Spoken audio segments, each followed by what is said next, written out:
बंगाल में। उन्होंने कहा है कि भारत की यदि महिलाएं अगर काम के लिए बाहर आ जाएं तो यहाँ की जो जीडीपी है वो 22% बढ़ सकती है। और इसके लिए उन्होंने कहा कि उनके विकास में अब बाधा डालती है पितृसत्तात्मक सत्ता। हम्म। पितृसत्तात्मक कौन सत्ता। सा कौन चित्र? पितृसत्तात्मक वंश पिता परंपरा। की सत्ता जो भारत में प्रतिष्ठित है। परंपरा, वंश हाँ, परंपरा। वंश परंपरा। तो उसको वो अवरोधक मानते हैं।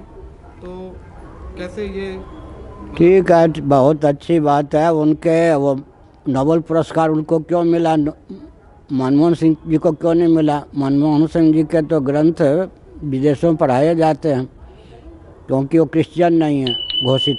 कौन? और ये घोषित क्रिश्चियन है। तो नोबेल पुरस्कार भी मिलने के राज क्या है, रहस्य क्या है, ध्यान गया। दूसरी बात यह है कि धर्मा विरुद्धो भूतेषु कामोस्मि भर्तर्षभ। अंजन का आँख जई फूटे, माता और मातृशक्ति के शील की रक्षा को प्रमुख स्थान देना चाहिए या अर्थ को? दूसरी बात है कि पति भी नौकरी करे, व्यापार करे, पत्नी भी नौकरी व्यापार आदि करे, संतान तो होनी है, उसको लाड़ प्यार देने वाले धाई नौकर होंगे। नौकर और दाई के द्वारा जो पोषण होगा चिड़चिड़ा होगा, वात्सल्य रस से विहीन होगा, एक्सीडेंटल वो क्या होगा, हिंदू होगा। Accidental, I am accidental Hindu वाली कहावत होगी चरितार्थ। तो विक्षिप्त पैदा होंगे सब बच्चे जो हैं, लाड़ प्यार से जीवित रहते हैं, पुष्ट होते हैं, केवल दूध और मट्ठा खाने से भी नहीं। तो दोनों गृहमंत्री की जरूरत है या नहीं? गृह मंत्रालय दिया गया या नहीं? मातृशक्ति को कम दायित्व दिया गया, गृह मंत्रालय पूरा। तो दोनों ही जब प्रधानमंत्री हो जाएंगे, गृह मंत्री कोई रहेगा नहीं, तो घर का क्या होगा? अर्थ के घर से अनर्थ। और आज अपने पुरुष जो हैं, ये नौकरी और व्यापार में अपने शील की रक्षा नहीं कर पाते। देवियां जब नौकरी करेंगी तो शील की रक्षा वो 2 दिन भी कर सकेंगी?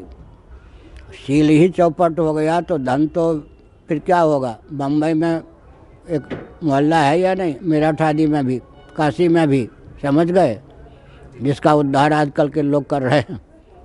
वेश्या, उसका जीवन तो अर्थ के लिए समर्पित है, पितृ एवं परंपरा से विहीन है। परंपरा को छोड़ के ही तो ये काम होता है। तो उनका जीवन गर्हित है या नहीं? पिता ही क्यों कह रहे, पति भी फिर रोड़ा मटकावेगा। कुतिया भी, वो उसके ऊपर मनुष्य का नियम नहीं लागू है, लेकिन कुतियों को देखें, वो भी आखिर अपने एक कुत्ते को पति बना के रखती। उसके संरक्षण में रहना कुतियों को भी पसंद है। उसके बच्चों की भी रक्षा कुत्ते कुत्ती दोनों मिलके करते। क्या देखा है कुत्तियों में? कुत्तियों में भी अंत में मनोबल क्या होता है? एक कुत्ता का होकर रहना चाहती हैं कुतियाँ।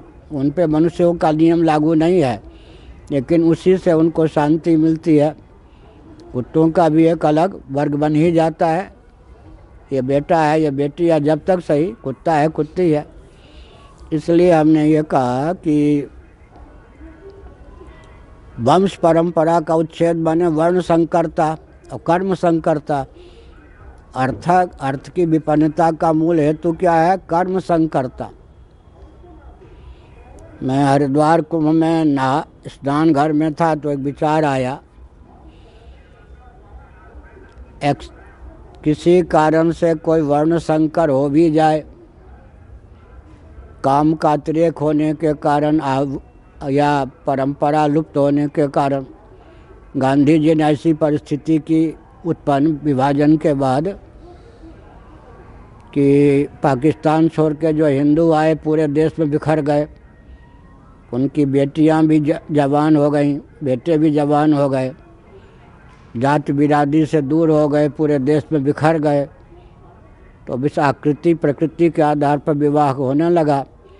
और वर्ण संकरता के चपेट में देश के विभाजन को डाल दिया गांधी अंग्रेजों ने। गांधी जी ने, अंग्रेजों ने।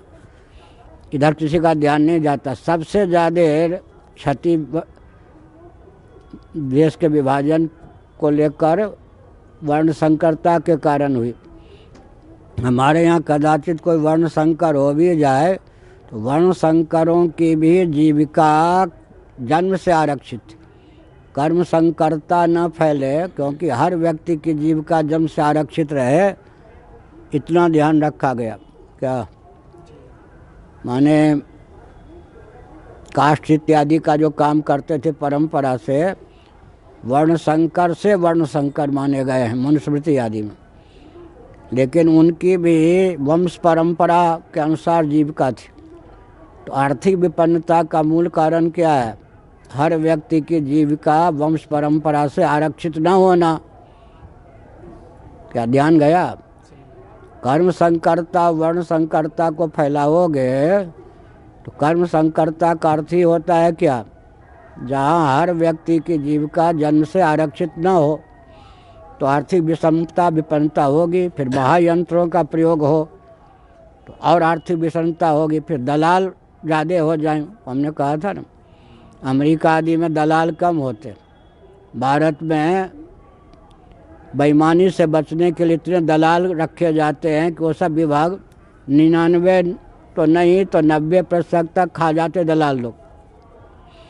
तो एक भी चिंतन आधुनिक जगत का अगर वो वंश परंपरा आर्थिक विकास में अवरोधक है तो अमेरिका में सबसे ज़्यादा धन होना चाहिए। अब अमेरिका तो राष्ट्रपति भवन के व्यक्तियों को वेतन देने में समर्थ नहीं है, कहाँ से आ गई बात? तो जिनके यहाँ वर्ण व्यवस्था टूट गई उनके यहाँ वैकल्पिक राजवंश है। इंग्लैंड में, इंग्लैंड की स्थिति अमेरिका से अच्छी है। क्यों है? वैकल्पिक वर्ण व्यवस्था, वैकल्पिक वंश परंपरा, राज परंपरा। विकल्प भी जहाँ पर नहीं है, मूल तो है ही नहीं, वहाँ सबसे ज़्यादा आर्थिक विपन्नता है अमेरिका में। इसलिए शास्त्रीय परंपरा से अर्थ का ज्ञान होना चाहिए। और मूल बात यह है कि सृष्टि की रचना का और जीवों के जीवन का जो प्रयोजन है उसके विरुद्ध जो व्यक्ति चलेगा, जो तंत्र चलेगा, वर्ग चलेगा, प्रांत राष्ट्र चलेगा, वो विपन्न होगा, आर्थिक दृष्टि से भी विपन्नता होगी। और गृह मंत्रालय होगा नहीं तो आर्थिक असंतुलन होगा या संतुलन। दूसरी बात है, जब जन्म से जीविका आरक्षित नहीं होगी तो वैकल्पिक ब्राह्मण, क्षत्रिय, वैश्य, शूद्र बनाए जाएंगे सफाई कर्मी। वैकल्पिक बनाने में कितना समय लगेगा, कितना धन खर्च होगा, फिर भी संस्कार का आधान नहीं होगा। नंबर 1, 2 का कॉलम विभाग भर जाएगा, बाकी विभाग रिक्त रहेगा और असंतुलन विस्फोट पैदा होगा। इसलिए जिनको अर्थशास्त्र का ज्ञान ही नहीं है, वो कोई भी हो अवश्य वही अर्थशास्त्र के विद्वान मर्मज्ञ होकर घूम रहे हैं, उन्हीं के सह पर देश कंगाल होता जा रहा। समझ गए?